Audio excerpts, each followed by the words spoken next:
Hello students, myself is Parminder Singh from Prab Kirpa classes. आज हम class 8 science का chapter number 5 करने जा रहे हैं, कोल एंड पेट्रोलियम।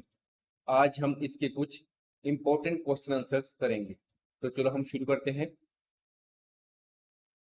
क्वेश्चन फर्स्ट है, sunlight and air are inexhaustible natural resources. Comment answer, sunlight and air are present in unlimited quantity in nature and are not likely to be exhausted by human activities or by any other means. Hence, sunlight and the air are inexhaustible natural resources. जैसा हमने पिछले video में discuss किया था कि जो natural resources होते हैं, एक तो एग्जॉस्टिबल होते हैं जो कि ह्यूमन एक्टिविटीज या दूसरी एक्टिविटीज के कारण, किसी और कारण जो खत्म हो सकते हैं दुनिया से, और दूसरे होते हैं इनएग्जॉस्टिबल, जो ह्यूमन एक्टिविटीज और दूसरी एक्टिविटीज के कारण जो रिसोर्सेज खत्म नहीं हो सकते। एग्जॉस्टिबल में आ जाते हैं, हो गया, पेट्रोलियम हो गया। अगर हम इनका जुडिशियसली यूज नहीं करते, नेचुरल गैस हो गई, तो ये आने वाले समय में कुछ डिकेड्स के बाद ये खत्म होने के चांसेस हैं। और इनएग्जॉस्टिबल है जो कि कभी खत्म होने के चांस नहीं है, जैसे कि सनलाइट हो गया, एयर हो गए, हवा और वाटर कुदरती तौर पर काफी कुदरत में पाया जाता है। इसलिए सनलाइट एंड एयर जो है वो इनएग्जॉस्टिबल नेचुरल रिसोर्सेज हैं and they are not likely to be exhausted by human activities or by any other means.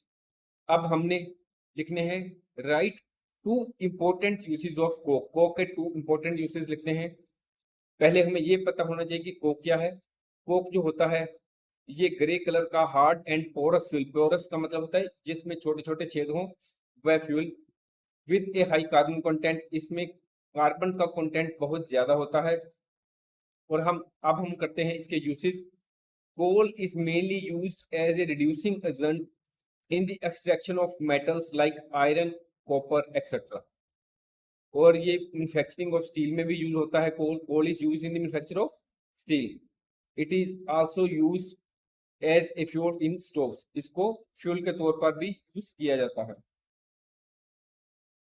Next है question 3, what steps would you suggest for the judicious use of fossil fuels. आपको ये पता होना चाहिए fossil fuels कौन से हैं। Coal, natural gas and petroleum, जो हमें अर्थ के नीचे से क्रस्ट से प्राप्त होते हैं। Coal, natural gas and petroleum, ठीक है। They are left in earth and are in limited quantity. ये धरती के नीचे से हमें मिलते हैं और इनकी मात्रा बहुत ही कम में रह गई है, क्योंकि हम रोज देखते हैं कि लाखों करोड़ों व्हीकल्स जो हैं वो चल रहे हैं सड़कों पर, और उनसे जो है कई प्रकार के पेट्रोलियम की आइटम्स जो यूज हो रही हैं, जैसे डीजल, पेट्रोल, ठीक है। कोल को भी हम कई कामों में यूज कर रहे हैं, तो इससे इनकी जो क्वांटिटी लगातार वर्ल्ड वाइड कम हो रही है, which will soon get exhausted और फिनिश्ड। और आने वाले समय में ये जल्दी खत्म हो जाएंगे। इसलिए we suggest the following steps for the judicious use of fossil fuel. इसलिए हमें इनको जो है जुडिशियसली यूज, अच्छे तरीके से यूज करना चाहिए। उसके लिए हम कुछ स्टेप्स जो हैं वो सजेस्ट करते हैं। नंबर फर्स्ट है, we should use fossil fuels only when absolutely necessary.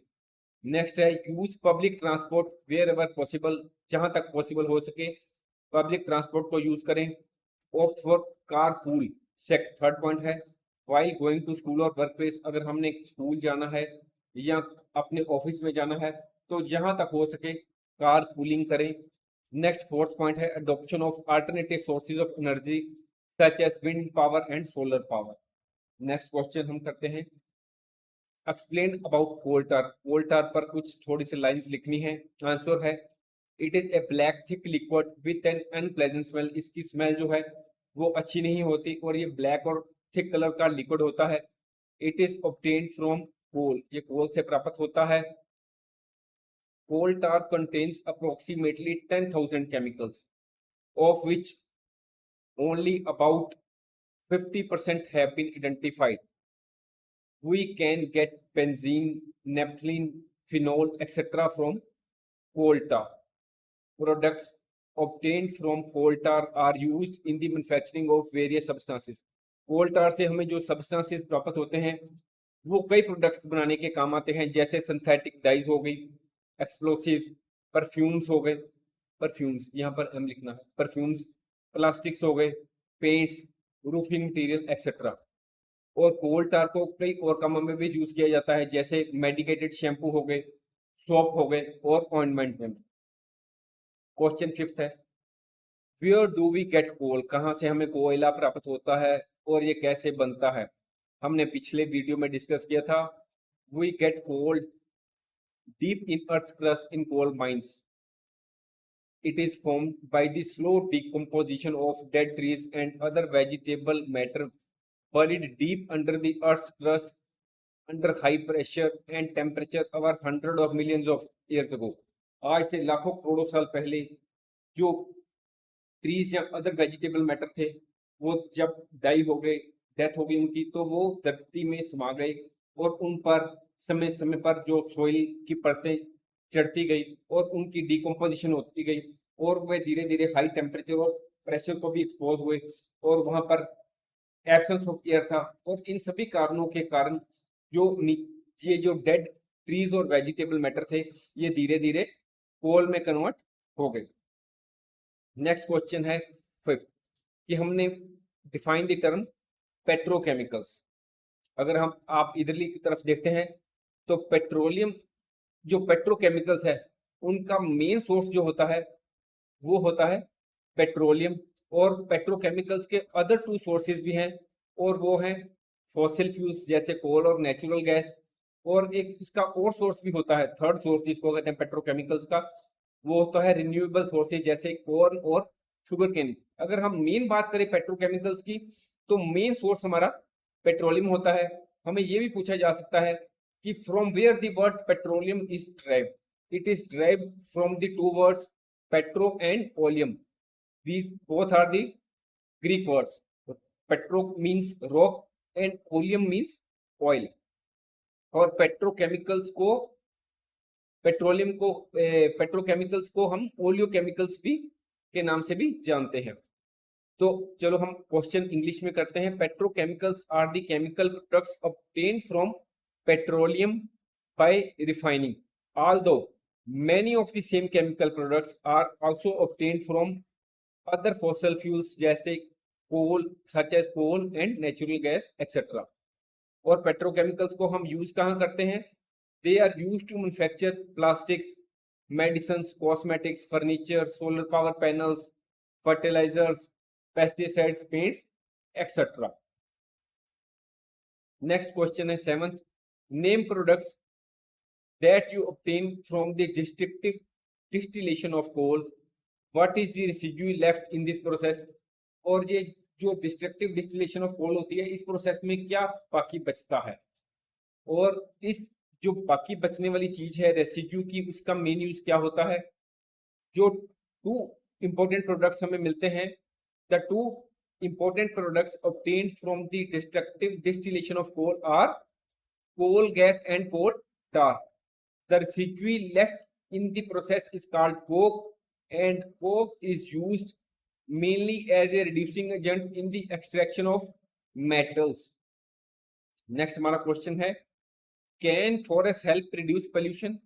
क्या जो फॉरेस्ट हैं वो पोल्यूशन को कम करने में हमारी सहायता कर सकते हैं, और जो कि वह pollution is caused by the burning of fossil fuels, जो फॉसिल फ्यूल्स के बर्न करने के कारण जो पोल्यूशन होता है, क्या फॉरेस्ट उसको कम करने में सहायक होते हैं?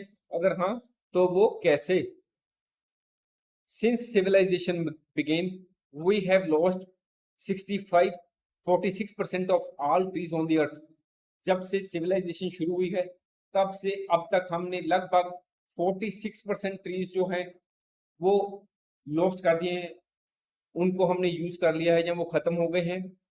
Forest help in reducing some of the pollution, इनसे थोड़ा सा पोल्यूशन कम होता है। क्यों कम होता है? Because 1/3 of the carbon dioxide release from burning fossil fuels is absorbed bye forest every year.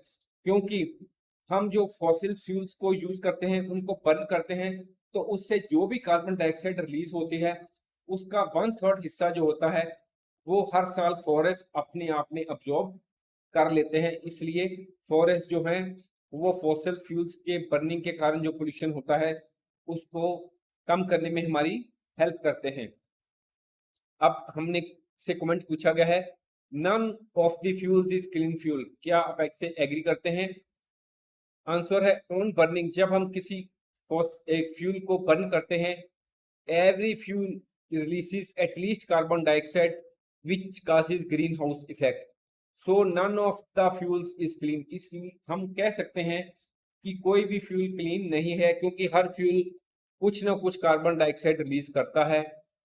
CNG, LPG और propane can be considered environmentally acceptable fuels. इसको हम इन्वायरमेंटली यानी कि हमारे कुदरत के लिए अच्छे हैं ये फ्यूल्स जो हैं, जो सीएनजी, एलपीजी एंड प्रोपेन है, क्योंकि ये कम हार्मफुल गैसेस रिलीज करते हैं, कम गैसेस को रिलीज करते हैं जो हार्मफुल गैसेज या प्रोडक्ट्स होते हैं, because they have lower greenhouse gas emission rates.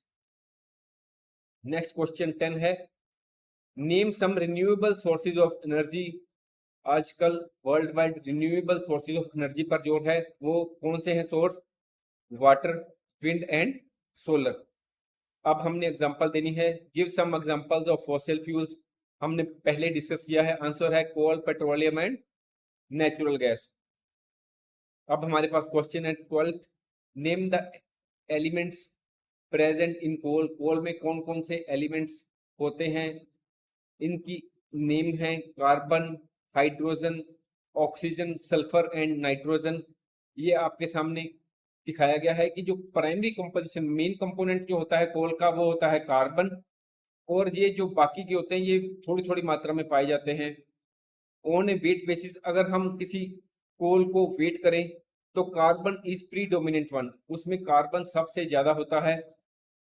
जो कार्बन होता है वो लगभग होता है 60 to 95% ऑफ द कोल, वो क्या होता है? कार्बन होता है। ठीक है, तो हम आगे चलते हैं।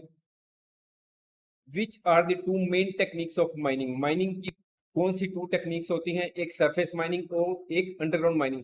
सपोज करो हम यहाँ पर माइनिंग कर रहे हैं, खुदाई कर रहे हैं, अगर हम इसके ऊपरी सतह की सरफेस की माइनिंग करते हैं, ऊपर ऊपर से कुछ निकालते हैं, तो इसको सरफेस माइनिंग कहते हैं। अगर हम इसको सरफेस से काफी डीप नीचे जाकर इसकी खुदाई करते हैं किसी भी मिनरल्स को निकालने के लिए, तो इसको अंडरग्राउंड माइनिंग कहते हैं। तो हम थोड़ा सा पढ़ भी लेते हैं कि सरफेस माइनिंग किसे कहते हैं। It is carried out when deposits are found closer to the surface. अगर सरफेस के पास पास ही यहाँ पर ही कुछ डिपॉजिट्स मिल जाए किसी मिनरल्स के, तो इसको सरफेस माइनिंग कहेंगे। Underground mining is carried out when minerals deposited are located at a distance far beneath the ground. Ground के काफी नीचे डिस्टेंस पर जाकर अगर मिनरल्स हमें प्राप्त होते हैं, तो उसके लिए हमें अंडरग्राउंड माइनिंग करनी पड़ती है। अब हमारे सामने क्वेश्चन है, लिस्ट 4 वैरायटीज ऑफ कोल। कोल की 4 वैरायटीज के बारे में लिखें।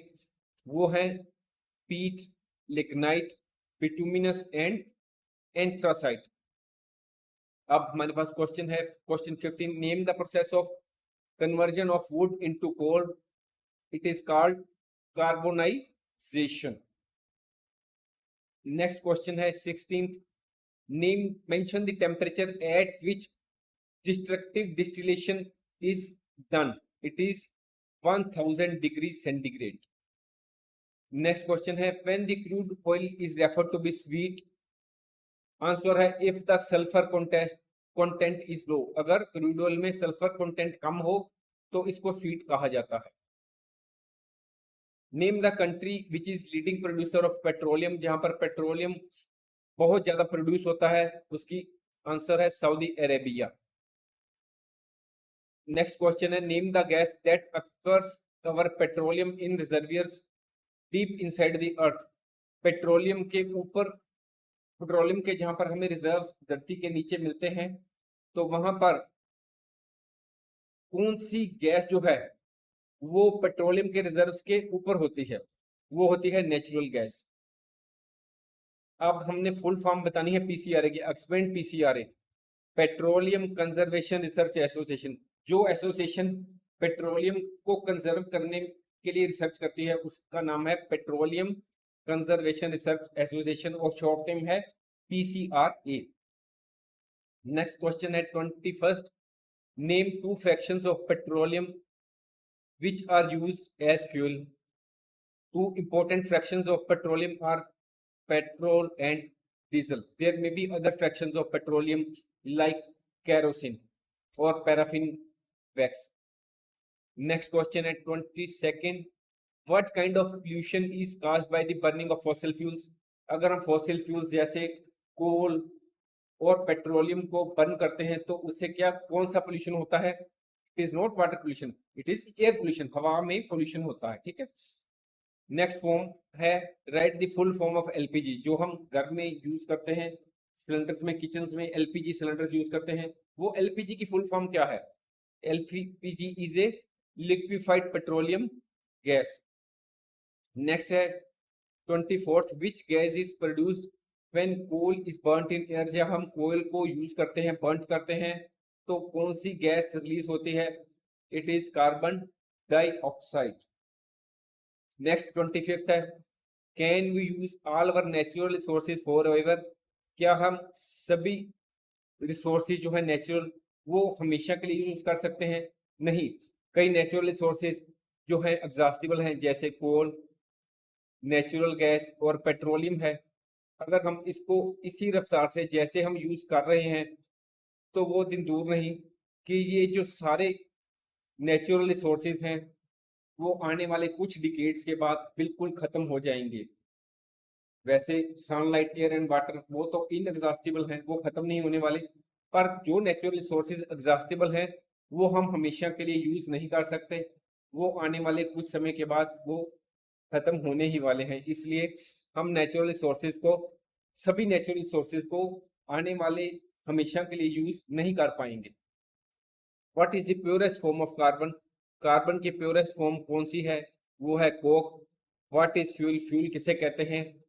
वो कोई भी चीज that burns, anything that burns to produce energy in an efficient manner is called a fuel.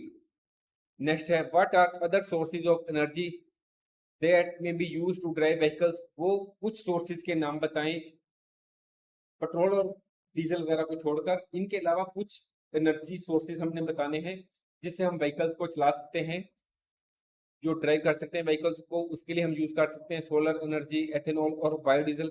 इन पर काफी तेजी से काम हो रहा है इन एनर्जीज पर। नेक्स्ट क्वेश्चन है 29th, name 3 constituents of petroleum and write their usage also.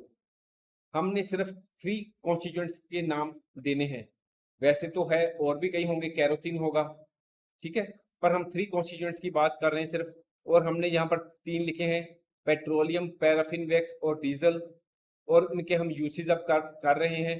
Petrol आप सभी जानते हैं कि आप कोई भी जो ज्यादातर मोटरसाइकिल, स्कूटर चला रहे हैं, कार चला रहे हैं, ज्यादातर वो पेट्रोल से चलते हैं। It is used as a motor fuel and petrol is also used for dry cleaning.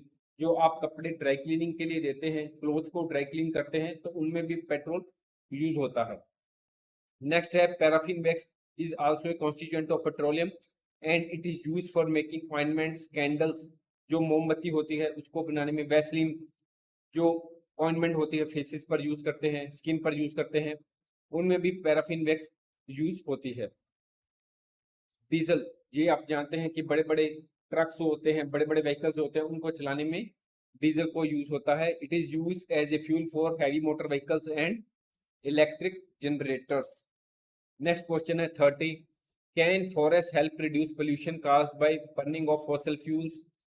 Answer है since civilisation began we have lost 46% of all trees on earth. Forests help in reducing some of pollution because 1/3 of the carbon dioxide released from burning fossil fuels is absorbed by forests every year. और ये भी important point है, forests push 20 billion tons of water vapor into the atmosphere each day. कि हर रोज forest जो है वो billion tons of water है वो एटमॉस्फेयर में भेज रहे हैं वेपर्स के रूप में, और इससे क्या हो रहा है, which cools the earth by creating rain and driving air flows. इसलिए इनसे जो फॉरेस्ट जो है वो हमारे बर्निंग ऑफ फॉसिल फ्यूल्स का जो पोल्यूशन है होता है उसको कम करने में हेल्पफुल हो रहे हैं। नेक्स्ट हमारा क्वेश्चन है 31st, Radhe prefers to go to school by pooling car, on other occasions he like to opt for public transport rather than private transport, for short distances he walks or use bicycle। यहाँ पर एक example दी हुई है कि राधे अगर उसने short distance पर जाना हो तो वो साइकिल पर चले जाते हैं या वो पैदल चले जाता है, और अगर उसने ज्यादातर स्कूल में जाना हो तो वो कार पूलिंग कर लेते हैं, और कई ओकेजन्स पर वो प्राइवेट ट्रांसपोर्ट को यूज करता है। वो बहुत कम ओकेजन्स होते हैं, ज्यादातर वो पब्लिक ट्रांसपोर्ट और पूलिंग ऑफ कार करता है। और नेक्स्ट क्वेश्चन है कि हमारा कार पूलिंग के बेनिफिट्स कौन से हैं, what are the benefits of car pooling. Car pooling के हम बेनिफिट्स करने जा रहे हैं। नेक्स्ट है, फर्स्ट है पॉइंट कॉस्ट इफेक्टिव, नेक्स्ट है रिड्यूसेस पोल्यूशन, कार पूलिंग से पोल्यूशन कम होता है। नेक्स्ट है reduces traffic on roads. Next point है सेव्स फॉसिल फ्यूल, जो हम पूलिंग ऑफ कार करते हैं या प्राइवेट ट्रांसपोर्ट को हम यूज नहीं करते या पब्लिक ट्रांसपोर्ट को यूज करते हैं, तो इसलिए जो फॉसिल फ्यूल्स अगर हम डिफरेंटली ट्रेवल करेंगे तो ज्यादा यूज होंगे, इससे फॉसिल फ्यूल भी कम यूज होते हैं। नेक्स्ट क्वेश्चन है, which mean of transport do you think is best for short distance. अगर शॉर्ट डिस्टेंस पर आपने जाना है तो कौन सा मीन ऑफ ट्रांसपोर्ट आप यूज कर सकते हैं, हम बाईसाइकिल को यूज कर सकते हैं। नेक्स्ट है, how on our and we can reduce the consumption of fossil fuels, हम फॉसिल फ्यूल्स की कंजप्शन को कैसे रिड्यूस कर सकते हैं, by using reducing the use of plastics as these are the products of fossil fuels. अगर हम plastic का यूज ही कम कर दें तो इससे भी कंजप्शन जो है फॉसिल फ्यूल्स की कम हो जाएगी। अगर हम इलेक्ट्रिक एनर्जी जो है उसको यूज जुडिशियसली करें तो इससे भी हमारे फॉसिल फ्यूल्स की कंजप्शन कम होगी, क्योंकि इलेक्ट्रिसिटी है जो है उसको बनाने में भी कोल को यूज किया जाता है जो कि एक फॉसिल फ्यूल है। अगर हम कार पूलिंग करते हैं, by car pooling as the car uses petrol और diesel which is also a form of fossil fuel. अगर हम रेड लाइट पर खड़े हैं, switching off engine off at red light. Thanks for watching. If you like our course, please spare some time to give a star rating to our course.